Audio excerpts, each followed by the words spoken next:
तो पिछली वीडियो में बेटा हमने अनुप्रास अलंकार पढ़ा था, अनुप्रास के भेद पढ़े थे। आज बात करेंगे हम यमक अलंकार की। आज पढ़ते हैं हम यमक अलंकार। देखो यमक अलंकार क्या होता है, इसमें क्या होता है।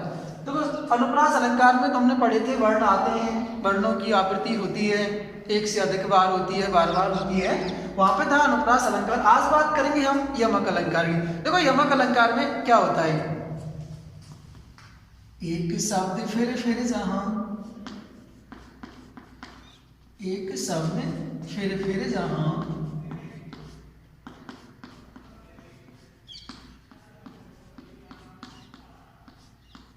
परे अनेकन बार, परे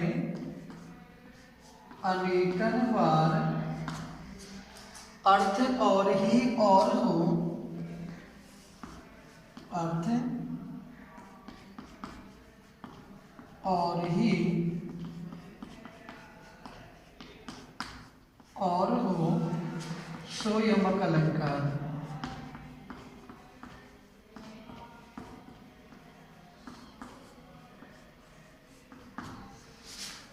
एक शब्द फिर जहां, परे अनेकन बार, अर्थ और ही और हो, सो यमक अलंकार। ये बताना चाहते कोई शब्द फिर एक शब्द बार बार पढ़ रहा है और बार बार ही अलग अलग अर्थ दे रहा है, वहां पे यमक अलंकार होता है। जैसे इसकी परिभाषा लिख देते हैं, जैसे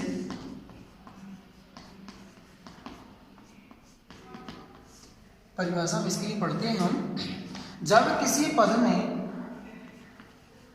जब किसी पद में,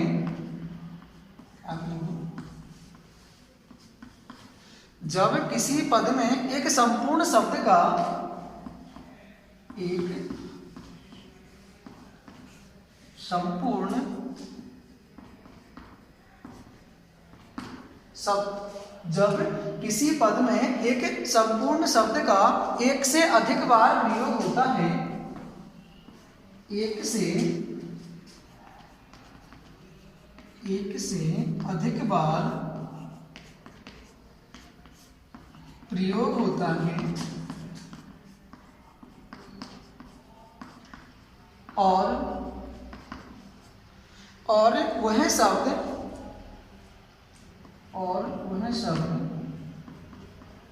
हर बार अलग अलग अर्थ देता है, अलग अलग अर्थ देता है, तो वह यमक अलंकार होता है, तो वह यमक अलंकार होता है। जब किसी पद में एक संपूर्ण शब्द का एक से अधिक बार प्रयोग होता है और वह शब्द हर बार अलग अलग अर्थ देता है, तो वहां पे यमक अलंकार होता है। था कोई शब्द बार बार आ रहा है और बार बार वो अपना अलग अलग अर्थ जहां प्रकट कर रहा है, वहां पे यमक अलंकार होता है। जैसे देखो उदाहरण पढ़ते हैं हम। कनक कनकते सौगुनी, कनक कनकते सौगुनी, मादकता अधिकाय,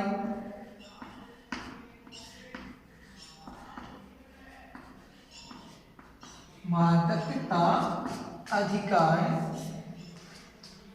या खाए बोराय जग,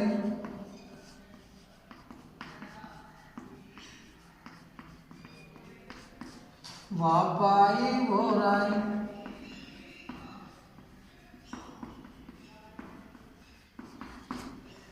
कनक कनकते सौगुनी, मादकता अधिकाय, या खाए बोराय जग, वा पाए बोराय। देखो कनक कनक जो शब्द है वो दो बार आया है। परिभाषा बता रही है संपूर्ण शब्द का एक से अधिक बार प्रयोग होता है, तो जो कनक शब्द है इसका एक से अधिक बार प्रयोग हुआ है, अर्थात ये शब्द दो बार आया है। और जब कोई शब्द एक से अधिक बार आ रहा है, हर बार अलग अलग अर्थ की प्रतीति करा रहा है, तो कनक शब्द दो बार आया है, दोनों बार अलग अलग अर्थ दे रहा है। देखो पहला जो कनक शब्द है या खाए मोर आए जग बाप आए मोर है, तो या खाए तो पहला जो कनक है इसका अर्थ होता है धतूरा। पहले कनक अर्थ क्या होगा? धतूरा। और दूसरा जो कनक शब्द है इसका अर्थ होता है सोना। पहला जो कनक शब्द है इसका अर्थ होगा धतूरा, और जो दूसरा कनक शब्द है इसका अर्थ होता है सोना। देखो या खाए अर्थात धतूरे को खा करके भी व्यक्ति बौरा जाता है। वा पाए और पा करके किसको? स्वर्ण सोने को पा करके भी व्यक्ति मस्ती पागल सा हो जाता है, अर्थात उसके अंदर अहंकार आ जाता है। तो दो अलग अलग शब्द है, एक ही शब्द दो अलग अलग बार आ रहा है, अलग अलग अर्थ दे रहा है, तो वहां पे कौन सा होगा? यमक अलंकार होता है। तो देखो पढ़ते हैं यमक अलंकार के भेद। जो यमक अलंकार है वो दो प्रकार के, दो भेद होते हैं यमक अलंकार के, एक अभंग यमक होता है और दूसरा सभंग यमक होता है।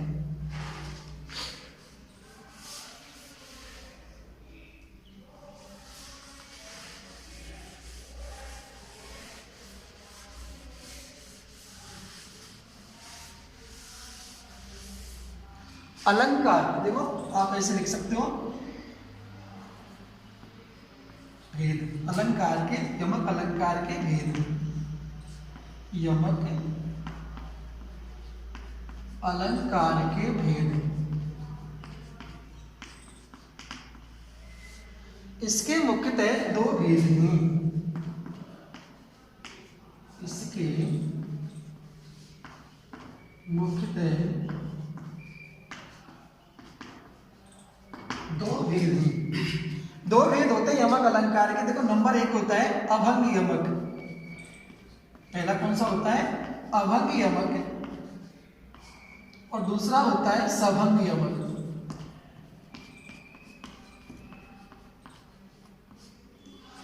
यमक अलंकार के दो भेद होते हैं, पहला होता है अभंग यमक और दूसरा होता है सभंग यमक। देखो अभंग, ए जो होता है वो उपसर्ग है, और ए उपसर्ग हमेशा विपरीत के अर्थ में काम करता है। भंग का अर्थ है खंड, अर्थात जिसके खंड नहीं किए जा सकते हैं, जिसे भंग नहीं किया जा सकता वो अभंग है। अर्थात कोई जो शब्द है उस शब्द के टुकड़े किए बिना ही उसका संपूर्ण अर्थ जहाँ ग्रहण किया जा रहा है वो अभंग यमक के अंतर आएगा। सहभंग, सह जो उपसर्ग साथ के अर्थ में काम करता है। सहभंग अर्थात जिसके खंड करके, सहभंग साथ भंग खंड, खंड के साथ अर्थात जिसका खंड करके अर्थ ग्रहण किया जा रहा है वो सभंग यमक होता है, और जिसके खंड किए बिना ही अर्थ ग्रहण किया जा रहा है वो अभंग यमक होता है। तो यमक के दो भेद होते हैं, अभंग और सभंग। अब देखो पहली परिभाषा हम पढ़ेंगे अभंग यमक की। अभंग यमक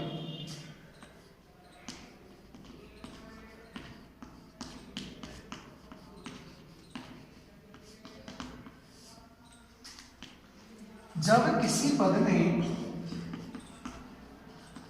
जब किसी पद का, जब किसी पद में शब्द के टुकड़े किए बिना ही, जब किसी पद में शब्द के टुकड़े किए बिना ही,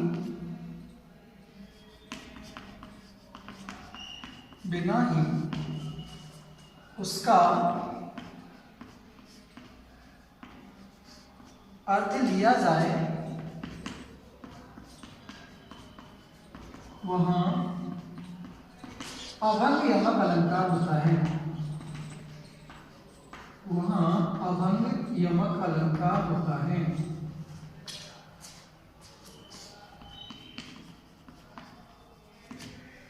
जब किसी पद में शब्द के टुकड़े किए बिना ही उसका अर्थ लिया जाता है वहां पे अभंग यमक होता है। या आप ऐसे कह सकते हो, जब किसी पद में किसी शब्द की टुकड़े किए बिना ही आवृत्ति दिखलाई देती है वहां पे अभंग यमक अलंकार होता है। इसको आप परिभाषा दूसरी लिख सकते हो, अथवा आप दूसरी परिभाषा इसमें डाल सकते हो। जब किसी पद में, जब किसी पद में शब्द के टुकड़े किए बिना, शब्द के टुकड़े किए बिना आवृत्ति दिखलाई देती है, आवृत्ति दिखलाई देती है, वहां अभंग यमक होता है, वहां अभंग यमक होता है। जैसे देखो उदाहरण, जैसे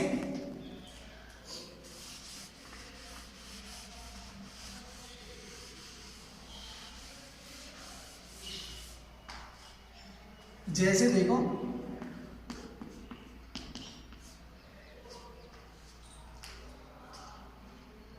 तो परिवारों उर्वशी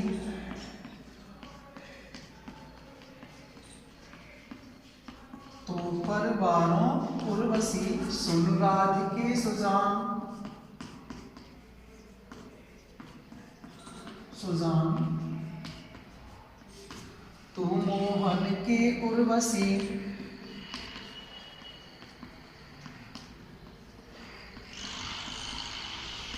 है उर्वशी समान।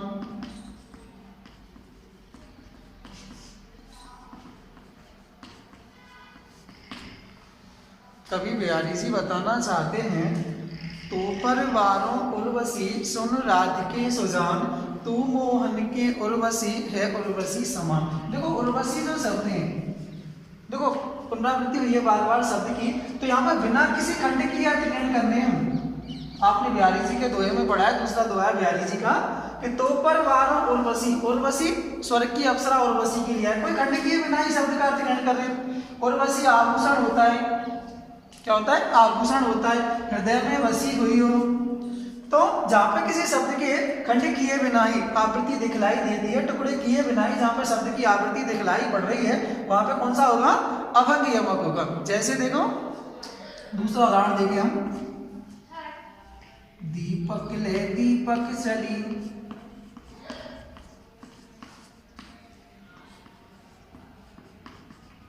कर दीपक की ओट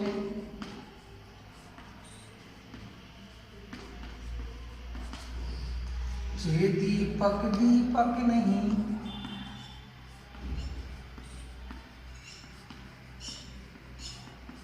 दीपक करता चोट।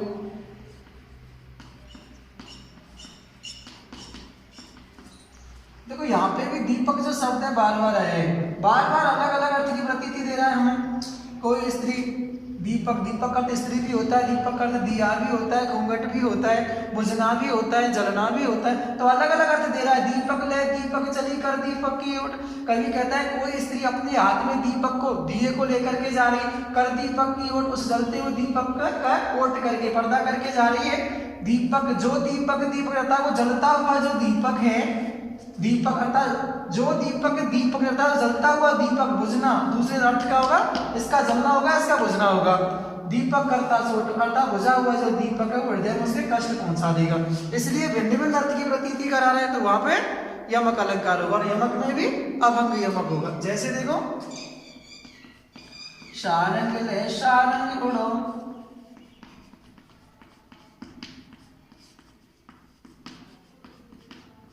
शारंग हो जाए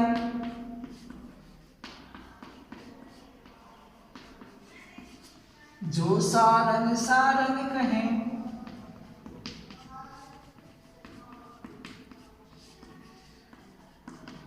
मुख को सारंग जाए।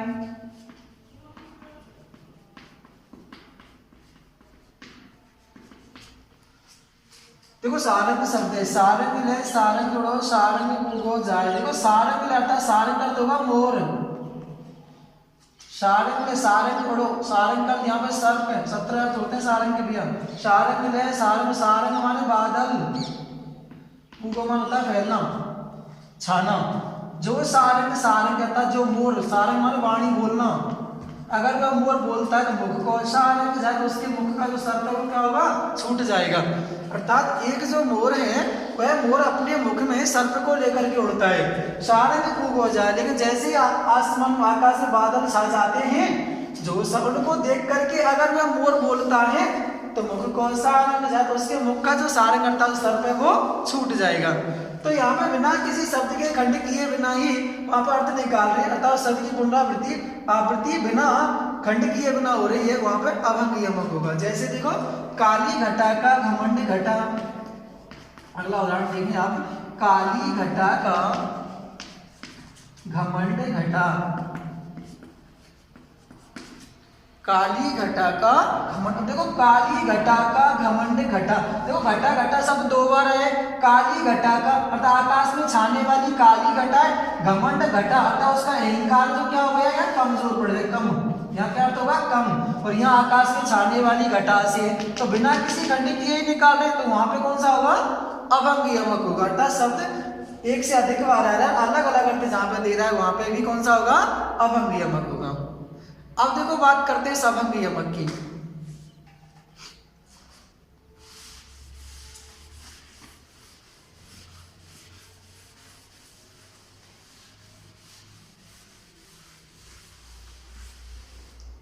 अब बात करते हैं सभंग यमक की। देखो सभंग यमक,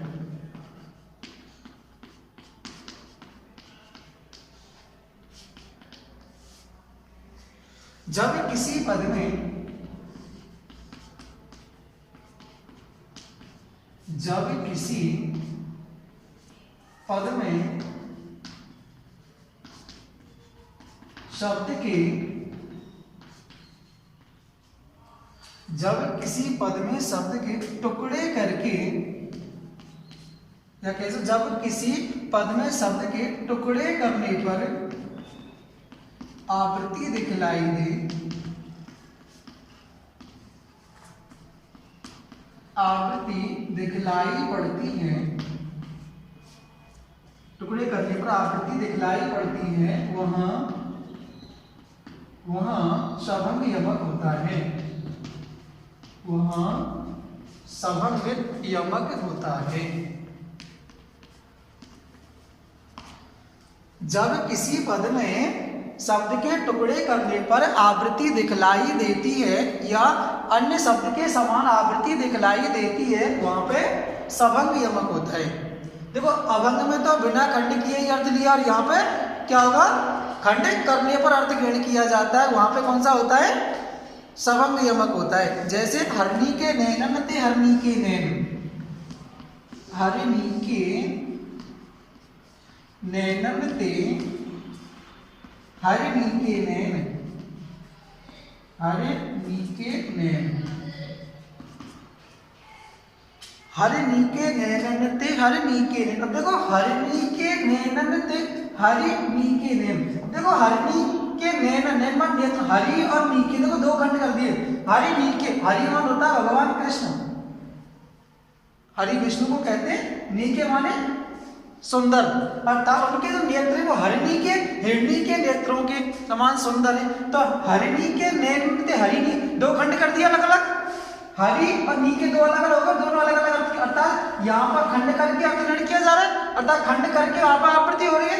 ऐसे शब्द की हरिणी के यहाँ पे आवृत्ति कैसे हुई है, समान अर्थ की आवृत्ति खंड करके, समान शब्द की आवृत्ति कैसे हो रही है, खंड करके हो रही है। हरिणी के एक ही शब्द है, यहाँ पे बिना खंड किए दिख रहा है, तो यहाँ पे इसी समान शब्द की आवृत्ति क्या कर दिया, खंड हो गया, इसलिए यहाँ पे कौन सा होगा, सभंग यमक होगा। खंड करने पर अर्थ आ रहा है, वहां पे खंड, समान शब्द का खंड कर दिया है, आवृत्ति दिखलाई दे रही है, समान शब्द की आवृत्ति दिखलाई दे रही है, तो वहां पे कौन सा होगा, सभंग यमक होगा। और यही शब्द है, यही शब्द यहाँ जाकर क्या हो गया, इसका खंड हो गया, इसी शब्द के खंड है वो यहाँ पे, तो अलग अर्थ वहां पे दे दिया, भिन्न अर्थ की प्रतीति करा दी हमें यहाँ पे। भाई ये हरनी एक साथ जोड़ दिया तो हिरनी हो गई, और यहाँ पे यही शब्द तोड़ के लिख दिया है तो अलग अर्थ के रूप में प्रकट हो गया, इसलिए यहाँ पे सभंग यमक हो जाएगा। जैसे देखो जोवन वारी तो सफल, जोवन वारी तो सफल, जोवन वारी नहीं, जोवन वारी नहीं,